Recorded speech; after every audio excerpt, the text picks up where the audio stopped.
तो अक्सर हमारा एक्सटेंशन बोर्ड ख़राब हो जाता है और हम लोग फिर नया खरीद लेते हैं और उसे फेंक देते हैं।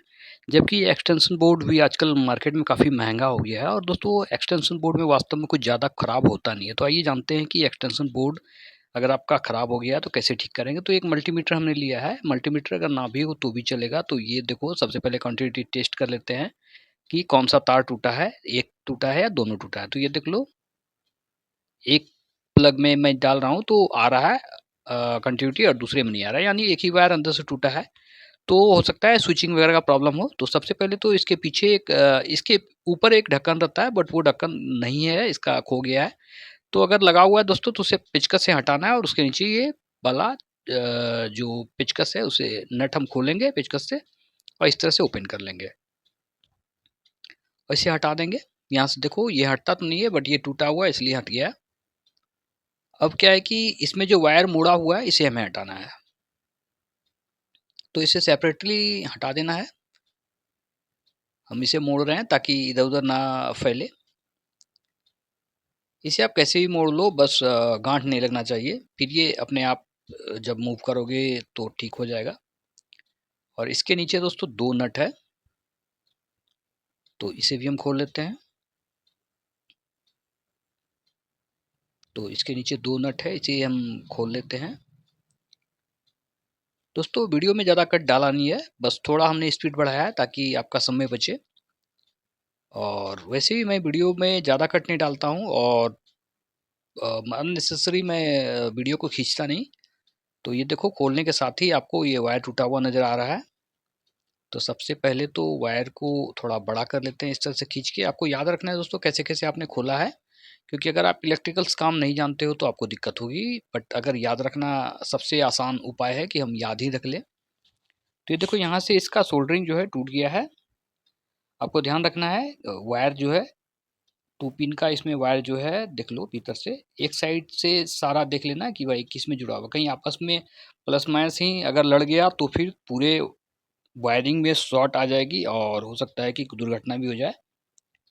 बहुत ज़्यादा कॉम्प्लिकेशन नहीं रहता है इसके अंदर, बहुत ही ईजी है। ये देखो, यहाँ से तार टूटा है तो तार टूटा हुआ भी जो जगह है वो दिख रहा है। तो हम एक सोल्डर लिए हैं और इस तरह से वो इसको सोल्डिंग कर देंगे। हमने दोस्तों 65 वाट का सोल्डर लिया है, आपके पास 35 वाट का भी हो तो भी चलेगा। अब सबसे पहले तो हम वायर को छील लिए और थोड़ा ट्विस्ट कर लिए। ट्विस्ट करने की ज़रूरत नहीं पड़ी क्योंकि इसका जो वायर कॉपर है, कॉपर वायर जो है बहुत अच्छा है। अब इसे हम थोड़ा छील लेते हैं।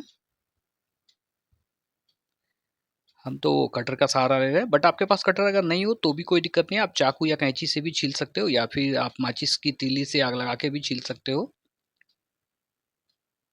और एक वायर दोस्तों हमें देना है प्लस पे, एक वायर देना है माइनस पे। आपको ध्यान रखना है इस बात का कि आपस में कोई भी जो टर्मिनल है वो आपस में ना लड़ जाए, यानी प्लस माइनस एक जगह ना सड़ जाए, नहीं तो फिर प्रॉब्लम आएगी।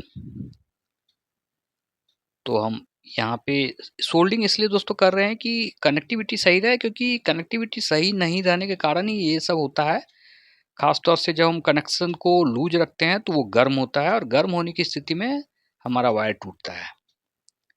तो ये हो गया, और इसे मोड़ के थोड़ा सा तार बढ़ा लिए और यहाँ पे हम इसमें पेस्ट लगाएंगे, क्योंकि सोल्डिंग करने में दोस्तों पेस्ट लगाना बहुत ज़रूरी है, बिना पेस्ट का सोल्डिंग नहीं होगा। अब हम इसे सोल्डिंग कर देंगे। ये भाई अच्छे से सोल्डिंग नहीं हो रहा है, समझ में नहीं आ रहा है क्यों नहीं हो रहा है। ये सोल्डर लगता है अच्छे से गर्म नहीं हो रहा है, हमें लगता है कि इसकी एलिमेंट जो है वो ख़राब हो गई है, काफ़ी दिनों से ये चल रहा था। दोस्तों 65 वाट सोल्डर का एलिमेंट आप कैसे रिपेयर कर सकते हो उस पर वीडियो बनाया है, और मैं 35 वाट का सोल्डर ले रहा हूँ, इससे भी काम आसानी से हो जाता है क्योंकि ये एक छोटा सा ही टर्मिनल है। सोल्डिंग करने में वहाँ दिक्कत होती है जहाँ नीचे से कुछ हीट सिंक वगैरह लगा हुआ है, जैसे एलईडी बल्ब का जो सर्किट रहता है वहाँ पे हीट सिंक नीचे से रहता है। तो जैसे ही हम एलईडी सर्किट पे काम करते हैं, हीट सिंक सारा गर्मी सोख लेता है, वैसी स्थिति में दिक्कत होती है, बट इसमें कोई दिक्कत नहीं है। और हम इसे सेकंड वायर को भी सोल्डिंग कर देंगे। ये देखो, काफ़ी अच्छा सोल्डिंग हो रहा है, 35 वाट का भी सोल्डर अच्छे से काम कर रहा है यहाँ पे। और सेकंड वायर को भी हम सोल्डिंग ही कर देते हैं। क्योंकि यहाँ पे ऑलरेडी सोल्डिंग किया हुआ है। अगर हम सोल्डिंग नहीं करेंगे और अगर हाथ से मोड़ के रखेंगे तो वो बाद में टूटेगा और फिर ख़राब होगा, और अगर आपस में शॉर्ट कर गया तो फिर प्रॉब्लम हो सकती है। और इसे हम इस तरह से जोड़ देते हैं।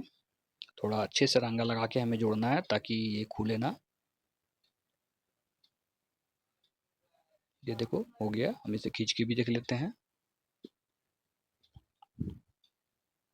बस इतने से ये ठीक हो गया। अब हमें ध्यान देना है कि भाई इसे अच्छे से सेट करना है, क्योंकि दोस्तों अंदर में अगर हम बहुत बड़ा वायर छोड़ेंगे तो फिर ये आपस में सट के शॉर्ट करेगा।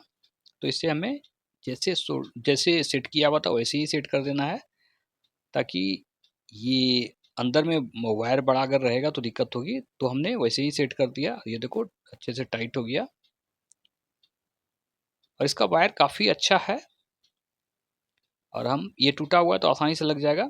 यहाँ हम इसे इस तरह से सेट करेंगे और ऊपर से नट को कस देंगे। एक ही नट है, बहुत बार होता है कि 4 नट रहता है पीछे में तो उसमें ज़्यादा दिक्कत होता है, बट यहाँ तो एक ही नट है तो बहुत ही आसानी से हम इसे सेट कर देंगे। तो दोस्तों आपके घर पे भी अगर कभी एक्सटेंशन बोर्ड ख़राब होता है तो आप इस तरह से ठीक कर लो, नया खरीदने की ज़रूरत नहीं है। ये देखो इसका जो एलईडी बल्ब है इंडिकेटर वो जल रहा है, यानी ये ठीक हो गया।